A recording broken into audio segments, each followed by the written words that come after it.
Bem-vindo ao Vestibular em Cena.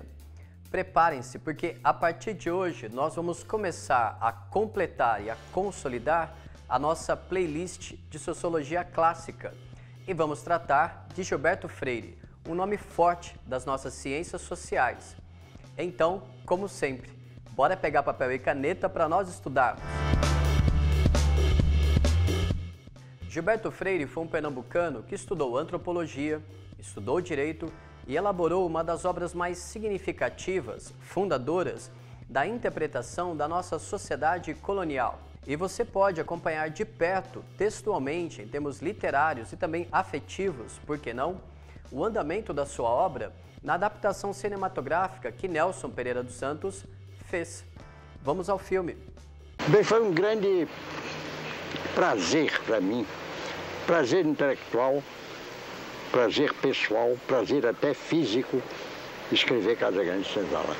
O livro estava de tal modo dentro de mim, pedindo para ser um livro que deu-se uma verdadeira euforia entre o trabalho e o autor. Foi o livro de ciências sociais que teve maior número de edições em línguas estrangeiras. Casagrande Senzala apareceu pela primeira vez em língua espanhola, numa edição argentina de 1942. Na mesma língua, ela viria a aparecer muitos anos depois, na Venezuela, nesta coleção Biblioteca Ayacucho, destinada aos clássicos das literaturas hispano-americanas. Em seguida veio a edição americana. Sucederam-se outras edições em língua inglesa e uma edição de bolso, pocketbook, em 1964. A última edição americana é da Universidade da Califórnia, em Los Angeles, em 1986. O filme em questão, de Nelson Pereira dos Santos, um dos grandes nomes do cinema brasileiro, é homônimo à obra lançada em 1933, Casagrande e Senzala. Uma obra que não para de dizer o que ela tem para dizer a respeito da formação de nossa sociedade colonial.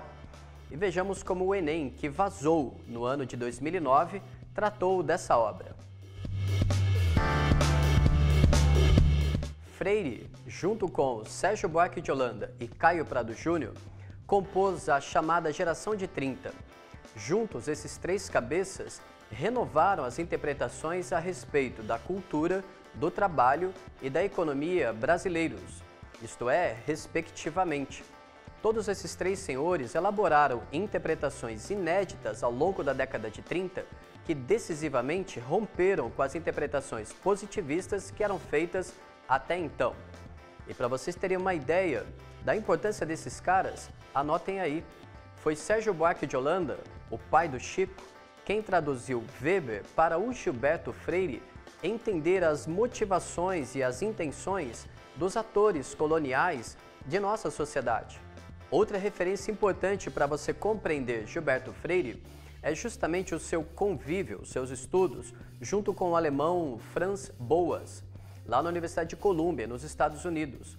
A marca forte desse convívio pode ser notada no fato de que Gilberto Freire assume a ótica do relativismo cultural para analisar a formação da sociedade patriarcal e escravista de nossa sociedade colonial. Agora permita-me uma rápida digressão. Eu e vocês já batemos um papo a respeito de positivismo. E nós sabemos que o IHGB, o Instituto Histórico e Geográfico Brasileiro, fundado lá nos idos de 1838, foi responsável por interpretar a nossa sociedade a partir dessa ótica positivista, leia-se, racial. Portanto, de acordo com o IHGB, existiriam três raças. Vejamos, a raça branca europeia seria a responsável por fecundar, por trazer a civilização ao Brasil e superar as marcas da raça negra. Quanto ao índio, bem, este seria salvo e redimido justamente pelo vigor, pela força da raça branca. Aí vocês conseguem notar os estragos que essa interpretação chegou a fazer em nossa sociedade e a longo prazo, né? Por outro lado, foi com Gilberto Freire que nós rompemos com essa ótica positivista e racial e nós adotamos então um olhar a respeito da cultura, ou melhor dizendo, das práticas culturais. Passamos a analisar as vestimentas, a religiosidade, a sexualidade, a música, a culinária. Todos esses fatores plásticos, dinâmicos, digamos flexíveis, que permitiram ao Gilberto Freire lançar um olhar diferenciado para valorizar a força e a plástica da cultura afro, ou melhor dizendo, das culturas afros na formação de nossa sociedade colonial. O africano não só influenciou, ele dominou a culinária brasileira. Algumas das grandes contribuições foram o azeite de dendê, a pimenta malagueta, a introdução do quiabo, que hoje são pratos tão típicos da Bahia. E o brasileiro passou a usar mais a banana, a preparar de formas variadas o peixe, a galinha. Gilberto Freire identifica no Brasil 3 centros de influência africana em nossa culinária: a Bahia, o Maranhão e Pernambuco. No Rio de Janeiro, durante muito tempo, ainda continuaram os cozinheiros portugueses tomando conta da cozinha. E até hoje tem uma tradição forte carioca de restaurantes portugueses. Mas o Gilberto Freire diz que aqui não, nos engenhos, nas fazendas, nas famílias patriarcais mesmo, ligadas à terra, que era a cozinha tipicamente brasileira, quem ficou encarregado dos guisados e dos doces foram os escravos ou as escravas negras. Dos 3 centros de influência africana sobre a culinária brasileira, o mais importante foi, sem dúvida, a Bahia. Ali se desenvolveu toda uma tradição de doces e bolos de tabuleiros que não foram igualados em nenhuma outra cidade brasileira. Sem dúvida, os 2 pratos que obtiveram maior triunfo na mesa patriarcal brasileira foram o caruru e o vatapá. Mas o caruru e o vatapá feitos com íntima e especial perícia na Bahia. Por isso tinha que ser da Bahia que nos viria essa deliciosa receita. Quem quiser vatapá, que procure fazer. Primeiro fubá, depois o dendê. Procure uma nega baiana, que saiba mexer. Que saiba mexer, que saiba mexer. Bota castanha de caju, um bocadinho mais. Pimenta malagueta, um bocadinho mais. Bota castanha de caju, um bocadinho mais. Pimenta malagueta, um bocadinho mais. Todo esse raciocínio nos leva ao enunciado da questão 81 do Enem de 2009. Aliás, um Enem que vazou, não é o Enem oficial, ok? Vamos ao enunciado. Formou-se na América tropical uma sociedade agrária na estrutura, escravocrata na técnica de exploração econômica, híbrida de índio e mais tarde de negro na composição. Sociedade que se desenvolveria defendida menos pela consciência de raça do que pelo exclusivismo religioso desdobrado em sistema de profilaxia social e política. Menos pela ação oficial do que pelo braço e pela espada do particular. Mas tudo isso subordinado ao espírito político e de realismo econômico e jurídico que aqui, como em Portugal, foi desde o primeiro século o elemento decisivo de formação nacional. Sendo que entre nós, através das grandes famílias proprietárias e autônomas, senhores de engenho com altar e capelão dentro de casa e índios de arco e flecha ou negros armados de arcabuzes às suas ordens. De acordo com a abordagem de Gilberto Freire sobre a formação da sociedade brasileira, é correto afirmar que, como se pode notar no enunciado, o autor utiliza o termo América tropical justamente para singularizar e reforçar o hibridismo de nossa sociedade. E além disso daí, em primeiro lugar, ele faz questão de valorizar e chamar a atenção para a força da religiosidade como um cimento social, isto é, como quem aglutina os vínculos sociais. E depois ele nos chama a atenção para a força do particular, ou seja, para a força do senhor de engenho, a espada do particular, como responsável por fecundar os ritmos, da vida social. E depois ele faz questão de reforçar a centralidade dos engenhos em nossa vida social. Afinal de contas, são eles que irradiam, são eles que serão os vetores das tendências religiosas, políticas e econômicas. Sendo assim, vamos às alternativas.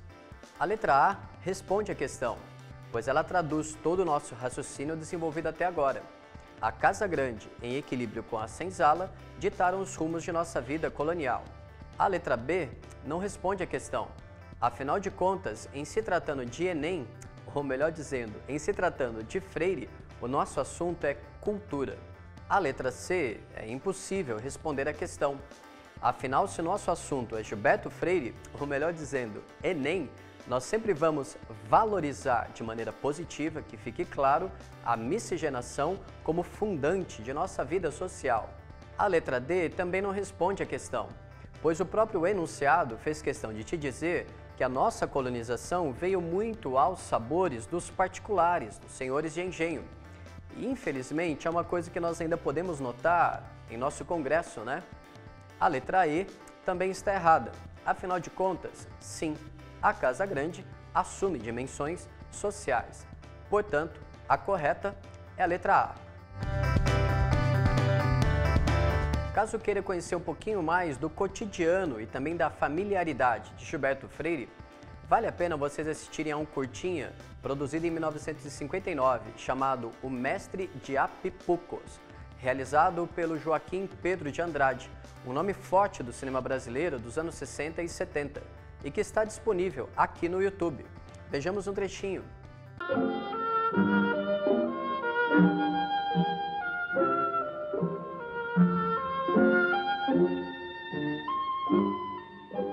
Escrevo entre livros e notas em tábua de pinho de riga.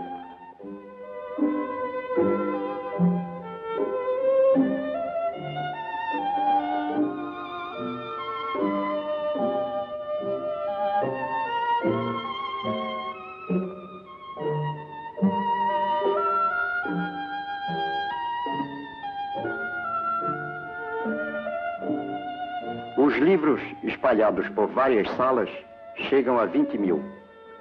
A sala onde trabalho não prima pela ordem. É uma ordem a sua particular.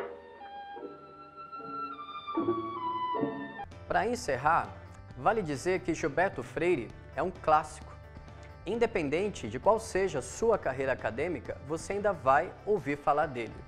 Mas que fique claro, ele não é consenso, pois há quem o critique dizendo que ele é um sujeito saudoso da vida nos engenhos, é um sujeito que olha a sociedade patriarcal lá de cima da varanda da Casa Grande.